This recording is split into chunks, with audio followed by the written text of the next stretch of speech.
अस्सलामुअलैकुम दोस्तों, नवाज शरीफ ने एस्टेब्लिशमेंट को यदका दिया। नतीजा ये निकला कि पावर गेम के दोनों बड़े पावर प्लेयर्स को एक ही साथ वार्निंग या इंतबाह जारी कर दिया गया, और वो भी अलग अलग अंदाज में। क्यों? ये एक अहम सवाल है। कैसे? ये भी एक अहम सवाल है क्योंकि आसिफ अली जरदारी साहब के लिए अचानक राव अनवार को लॉन्च कर दिया गया, और वो भी बिल्कुल आउट ऑफ कॉन्टेक्स्ट। मतलब जिस बात का किसी जगह पर किसी हवाले से जिक्र नहीं था, वो शख्सियत अचानक मंजर आम पर आती है, प्राइम टाइम पे आती है, और प्राइम टाइम पे आकर नेशनल मीडिया के ऊपर आसिफ अली जरदारी साहब को ठोक के रख देती है। इस बात का इल्जाम लगा देती है कि सिर्फ इन 5 वर्षों में जो इमरान खान साहब के टेन्योर यानी 2018 से लेकर 2022 तक का था, इन 5 साल में आसिफ अली जरदारी साहब की तरफ से यानी पीपल्स पार्टी की सिंध गवर्नमेंट की तरफ से 700 अरब रुपए यानी 7 खरब रुपए की मुबैना तौर पर मनी लॉन्ड्रिंग की गई। और यह इल्जाम अचानक बगैर किसी सबूत के मंजर आम पर आता है, और उस वक्त आता है जब सिंध में पीपल्स पार्टी की गवर्नमेंट के खिलाफ एक इंतखाबी इत्तेहाद ना सिर्फ बन रहा है, बल्कि MQM एक मरतबा फिर इस्टेब्लिशमेंट की बैकिंग के साथ मंजर आम पर आकर इस बात का बरमला इजहार करती है कि वो जनाब सिंध की सियासत से पीपल्स पार्टी को मुकम्मल तौर पर वॉश आउट करके रख देगी।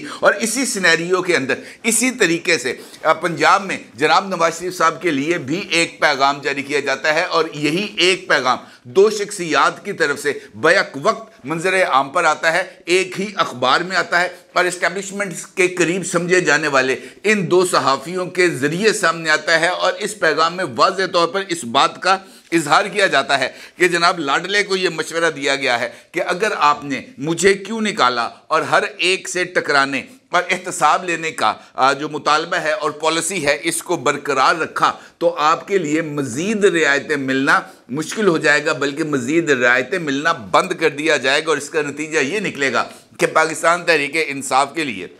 इलेक्शन में हिस्सा लेने की राह हमवार हो सकती है। इसका मतलब यह है कि एक ही दिन के अंदर ख़ास पैमाने में ख़ास अंदाज से दोनों मेन पॉलिटिकल प्लेयर्स को पैगाम मिलना या उनको वार्निंग जारी होना कि do not spoil our game, ये इस बात की तरफ इशारा है कि दोनों के ऊपर अभी इस्टेब्लिशमेंट का मुकम्मल तौर पर एतमाद बहाल नहीं हो सका। क्यों? ये एक बहुत ही इंपॉर्टेंट सवाल है क्योंकि इस्टेब्लिशमेंट के सामने पाकिस्तान पीपल्स पार्टी हर एक अंदाज से ये कोशिश कर चुकी है, और आसिफ अली जरदारी साहब ये कोशिश कर चुके कि वो अच्छा बच्चा बन के रहेंगे, और इसके एवज उनको हमेशा से ना सिर्फ शेल्टर मिलता रहा है बल्कि बहुत सारे अमूर के ऊपर उनको नज़रअंदाज भी किया जाता रहा है। लेकिन क्या किया जाए, आप आसिफ अली जरदारी साहब की तमाम तर कोशिशों के बावजूद बिलावल साहब एक मरतबा फिर ना सिर्फ अपने नाना का अलम उठाकर मंजर आम पर आए हैं, बल्कि वो एक मरतबा फिर स्टेटस को के ऊपर भी हमलावर हो रहे हैं, और ना सिर्फ हमलावर हो रहे हैं बल्कि 70 साल से जारी सियासत के अमीन लोगों को घर जाने का मशवरा दे रहे हैं,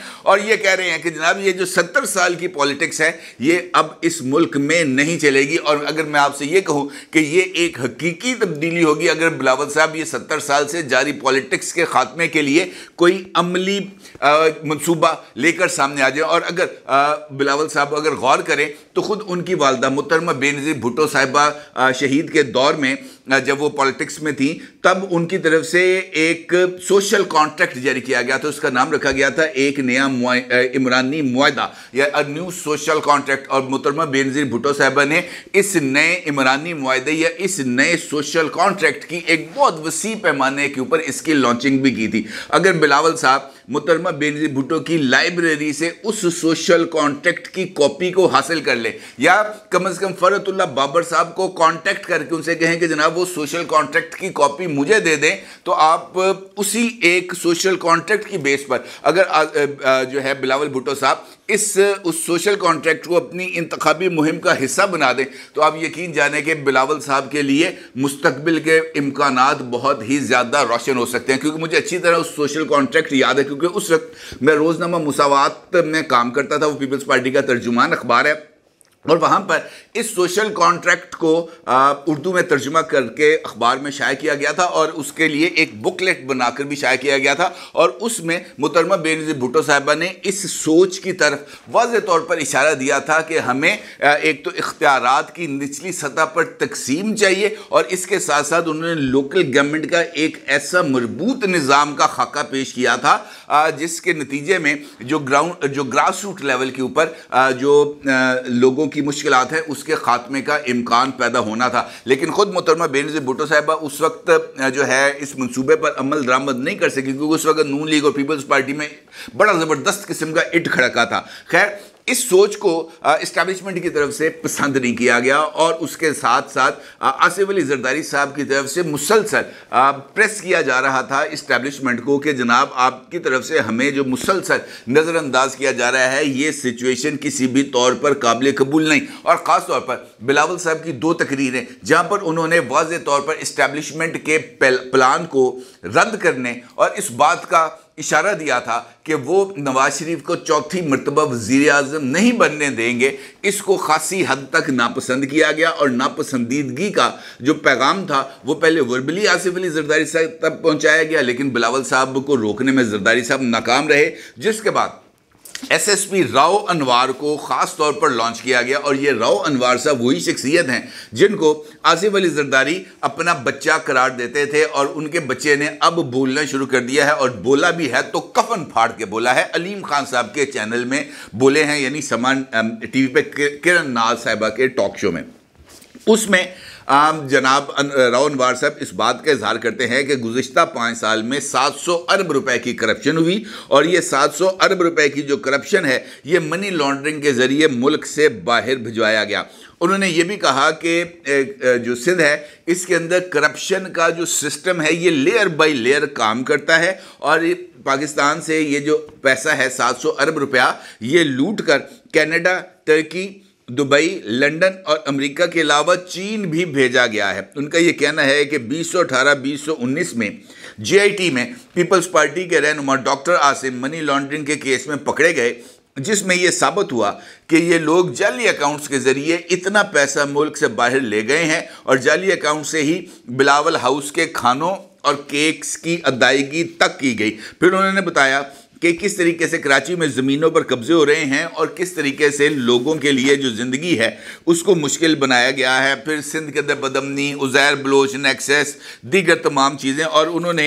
एक मरतबा इस बात का इजहार किया है और वो बेनज़ीर भुट्टो शहीद की सिक्योरिटी के हवाले से किया है। और ये इतराज़ात यकीनी तौर पर बहुत ही ज़्यादा इम्पोर्टेंस के हामिल है। उनका ये कहना था कि रावलपिंडी में बेनज़ीर भुट्टो की सिक्योरिटी पर मामूर खालिद शहनशाह और बिलाल शेख जैसे अफराद क्रिमिनल रिकॉर्ड रखते थे, और बेनज़ीर भुट्टो की सिक्योरिटी के लिए इन तमाम अफराद को आसिफ अली जरदारी ने मुंतखब किया था। इसका मतलब ये है कि ये इस बात की तरफ इशारा है कि आने वाले दिनों में और इलेक्शन से पहले पीपल्स पार्टी के ऊपर एक सीवियर किस्म का क्रैकडाउन होने जा रहा है, या पीपल्स पार्टी को भी एक ऐसे निशाने पर रखा जाएगा जहां पर उनकी भरपूर तरीके से कैरेक्टर असैसिनेशन होगी, उनको दीवार से लगाया जाएगा, उनको सियासी तौर पर कमज़ोर किया जाएगा, और पीपल्स पार्टी मुखालिफ क़ुव्वतों को उभारा जाएगा ताकि सिंध के अंदर पीपल्स पार्टी की गवर्नमेंट का खात्मा किया जाए। और उसके लिए आसिफ अली जरदारी साहब को गिरफ्तार भी किया जा सकता है। अब अगर आप गौर करें तो नवाज शरीफ साहब का जुर्म भी बिल्कुल बिलावल भुट्टो जैसा है, क्योंकि नवाज शरीफ साहब ने भी स्टेटस को लड़कारा है। नवाज शरीफ साहब का प्रॉब्लम यह है कि वो ज़्यादा देर जो अपना गुस्सा है उसको दबा कर नहीं बैठ सकते। देखिए, ज्यादती तो है, एक बंदे को 3 मरतबा इस मुल्क के अवाम ने वज़ीर आज़म बनाया, 3 मरतबा उसको घर भेज दिया गया, और चौथी मरतबा जिस तरीके से उसको, तीसरी मरतबा जिस तरीके से उसको घर भेजा गया, उसका किसी तरह की कोई जस्टिफिकेशन नहीं दी जा सकती कि जनाब नवाज शरीफ को दुरुस्त अंदाज में घर भेजा गया। उनको घर भेजने के लिए जो माहौल क्रिएट किया गया, जिस तरीके से उनको बदनाम किया गया, जिस तरीके से इल्ज़ामात आयद किए गए, वो किसी भी तौर पर फरामोश किए जाने के लायक नहीं है। और यही वजह है कि नवाज शरीफ साहब को पाकिस्तान आने के बाद इस बात का बखूबी अंदाज़ा हुआ कि ये जो माचिस 5th जनरेशन वॉरफेयर और सोशल मीडिया की माचिस जिस तरीके से इमरान खान को थमा दी गई थी, और वो जिस तरीके से अब जंगल को आग लगा रही है माचिस, उसकी मौजूदगी में नवाज शरीफ साहब के लिए प्रो इस्टेब्लिशमेंट नैरेटिव के साथ मैदान में उतरना कतई तौर पर मुमकिन नहीं है। लिहाजा ये जो कॉलम्स जिनका मैं आपके साथ जिक्र कर रहा हूँ, इन कॉलम्स में इन्हीं बातों की तरफ इशारा दिया गया है। एक कॉलम जो है वो तहरीर किया गया है जियो में, जंग ग्रुप में, और अंसार अब्बासी साहब ने यह कॉलम तहरीर किया है जियो की वेबसाइट पर और जंग ग्रुप की वेबसाइट पर यह कॉलम मौजूद है। और इस कॉलम का उन्वान है, आप इसका अपनी स्क्रीन पर देख सकते हैं। उन्वान है मियाँ साहब आपको क्यों लाया गया। ठीक है जी, ये उन्वान है। और पैगाम क्या है, पैगाम इसके अंदर ये दिया जा रहा है। अगर आप इसका सिर्फ पहला पैराग्राफ अगर आप इसका मुताला करें तो आपके सामने पूरी सूरत हाल वाज़ी हो जाएगी। वो ये कहते हैं अंसार अब्बासी साहब, नवाज शरीफ एक बार फिर खतरनाक होते दिखाई दे रहे हैं। अगर उनसे अपना गुस्सा नहीं संभल रहा और वो अब भी अपनी गुज़िश्ता 3 हुकूमतों के खात्मे का एहतसाब चाहते हैं तो आगे रौला ही रौला होगा। जबकि मियाँ साहब की वापसी के लिए सहूलत कारी ना ही पुराने कट्टे खोलने और ना ही नई लड़ाइयाँ लड़ने के लिए की गई और ना उनके लिए आइंदा इंतखाब का रास्ता इसलिए हमवार किया जा रहा है कि हम उस तारीख से ही ना निकल सके जिसने फ़ौज और सिविलियंस के दरमियान लड़ाइयों की वजह से मुल्क और आवाम की हालत ख़राब कर दी। यानी इस पहले पैराग्राफ में नवाज शरीफ साहब को ये पैगाम दिया गया है कि आपने वो नहीं करना, आपको इसलिए नहीं लेके आए, आपके लिए इसलिए मुकदमात का खात्मा नहीं किया जा रहा, आपके लिए इस वजह से सहूलत कारी नहीं की जा रही, आपके लिए इलेक्शन लड़ने और इलेक्शन जीतने की राह इस वजह से हमवार नहीं की जा रही कि आप हमारे गिरेबान पर हाथ डालें। ये पैगाम बहुत ही ज़्यादा मानी खेज भी है और ये इस बात की तरफ इशारा कर रहा है कि नवाज शरीफ साहब की तरफ से असर नौ एंटी इस्टेब्लिशमेंट बयानिया जो तश्कील दिया जा रहा है उसने इस्टेब्लिशमेंट को यरका के रख दिया है। ना सिर्फ यरका दिया है बल्कि डरा दिया है कि यार अगर दोनों तरफ से एक जैसे हमले शुरू हो जाते हैं, पीटीआई की तरफ से, नून लीग की तरफ से, पीपल्स पार्टी की तरफ से, तो फिर ऑप्शंस इस्टेब्लिशमेंट के पास बहुत ज़्यादा ना सिर्फ महदूद हो जाएंगे बल्कि उनकी गेम को स्पॉइल होने के बहुत ही ज़्यादा इम्कानात पैदा हो जाएंगे। लिहाजा नवाज शरीफ को कैंडे में रखना बहुत ज़्यादा ज़रूरी है, आसिफ अली जरदारी को कैंडे में रखना बहुत ज़्यादा ज़रूरी है, इमरान खान को कैंडे में रखना बहुत ज़्यादा ज़रूरी है। और ये इस बात की तरफ इशारा कर रहा है कि जनाब फ्यूचर के अंदर जो कुछ होगा वो इससे भी ज़्यादा जो है वो ख़तरनाक हो जाएगा। अब अगर मैं आपसे ये कहूँ कि इसी हवाले से एक और कॉलम जनाब सुहेल वड़ाई साहब का तहरीर हुआ है और ये भी जंग की वेबसाइट के ऊपर मौजूद है और इस का उन्वान है नूनी बट और खुफिया भाई। ठीक है जी, इसके अंदर मुकालमे के तौर पर इस कॉलम को सुहेल वड़ाई साहब ने तहरीर किया है और इसमें वो नून लीग के शिकवों का इस्टेब्लिशमेंट के ज़रिए जवाब दे रहे हैं। खुफिया से मुराद मेरा ये ख्याल है कि उनका पाकिस्तान की प्रीमियर स्पाई एजेंसी ISI की तरफ इशारा है और नूनी बट का मतलब है नून लीग। वो इस मुकालमे के अंदर ये पैगाम दिया जा रहा है कि इस्टेब्लिशमेंट ये समझ रही है कि नून लीग के पास इस वक्त ग्राउंड के ऊपर अक्सरियत मौजूद नहीं है। उनका ये मानना है कि खुफिया भाई ये बात समझ रहे हैं कि इस वक्त ग्राउंड पे नून लीग बड़े जलसे करने की पोजीशन में नहीं है। इसका मतलब ये है सुहेल वड़ाई साहब ये कह रहे हैं कि आपके लिए बयानियाँ आपको ला सकते हैं, आपके मुकदमात को ख़त्म करा सकते हैं या उनको इल्तवा में डाल सकते हैं, लेकिन सियासी बयानिए की तश्कील नून लीग ने करनी है और वो नून लीग इस वक्त सियासी बयानियाँ तश्कील नहीं कर पा रही। वो इस बात का एतराफ़ कर रहे हैं कि नून लीग इस वक्त ग्राउंड पर वो पॉपुलैरिटी नहीं रख रही जो पॉपुलैरिटी इमरान खान की जमात पाकिस्तान तहरीक इंसाफ रख रही है। और इसीलिए इस कॉलम के अंदर एक मुकालमे के ज़रिए सवाल जवाब करते हुए नून लीग और नवाज शरीफ को ये आईना दिखाने की कोशिश की गई है कि जनाब आप इस वक्त ग्राउंड के ऊपर जलसे करने के लिए जो है वो पोजीशन नहीं रखते और उसके लिए समा में ही मरियम नवाज़ का जलालपुर जट्टा के वर्कर्स कन्वेंशन को इस्टेब्लिश किया गया कि जनाब मरियम नवाज़ ने जो वहाँ पर वर्कर्स कन्वेंशन किया था वो एक नाकाम तरीन वर्कर्स कन्वेंशन था ताकि मुस्लिम लीग नून को भी दबाव में लाकर कुछ चीज़ मनवानी है मेरा ख्याल है इस वक्त, जिसके लिए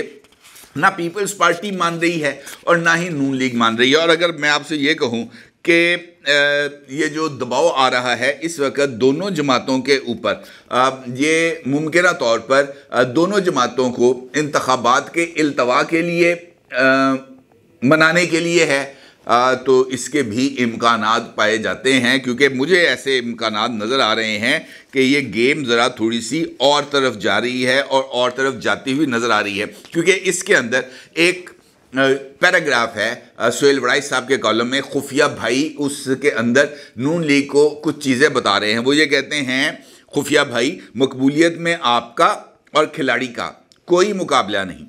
हमारी रिपोर्ट्स के मुताबिक शहरों में 70 से 80% वोटर खिलाड़ी के साथ है। नए नौजवान वोटर्स की बड़ी तादाद भी उसके साथ है। तहरीक इंसाफ पर सख्त पाबंदियों के बावजूद अभी भी खदशा है कि इलेक्शन वाले दिन अगर ये वोटर्स बड़ी तादाद में निकल आए तो सारी मनसूबा बंदियां धरी की धरी रह जाएंगी। फिलहाल इस मसले का कोई हल हमें नज़र नहीं आ रहा। इसका क्या मतलब है? इस बात का मतलब ये है जनाब कि पाकिस्तान की इस्टेब्लिशमेंट इस बात की तरफ इशारा दे रही है, पाकिस्तान पीपल्स पार्टी को भी और PMLN को भी, कि जनाब हमारी मजबूरी है कि हमने ताकतवर के साथ ही खड़े होना है। मरीम नवाज का वो तारीखी जुमला याद है ना आपको, पावर टॉक्स टू पावर। इस वक्त अगर पावर का खुद इतराफ खुफिया भाई कर रहे हैं कि जनाब पावर नून लीग या पीपल्स पार्टी के पास नहीं है, पावर है तो वो PTI के पास है, तो फिर उनकी भी ये मजबूरी होगी कि वो इस अक्सरियत को अक़लियत में नहीं बदल सकते। और शायद वो इस बात का ताना दे रहे हैं और ये बात बावर करा रहे हैं कि हमारी बल के ऊपर तुम्हारे लिए रास्ते साफ हुए हैं, लिहाजा do not mess with us. और ये पैगाम जो नवाज शरीफ साहब को दिया गया है ये भी बहुत ही ज़्यादा मानीखेज है। देखना ये है कि इन पैगामात का अब नतीजा क्या निकलता है, क्योंकि बड़े साहब जो हैं वो इस वक्त अमेरिका में हैं और अमेरिका से वापसी पर ही मेरा ख्याल है कि कुछ सूरत हाल क्लियर होगी। अपनी राय को ज़रूर इज़हार कीजिएगा। आपका बहुत शुक्रिया। अल्लाह हाफिज़।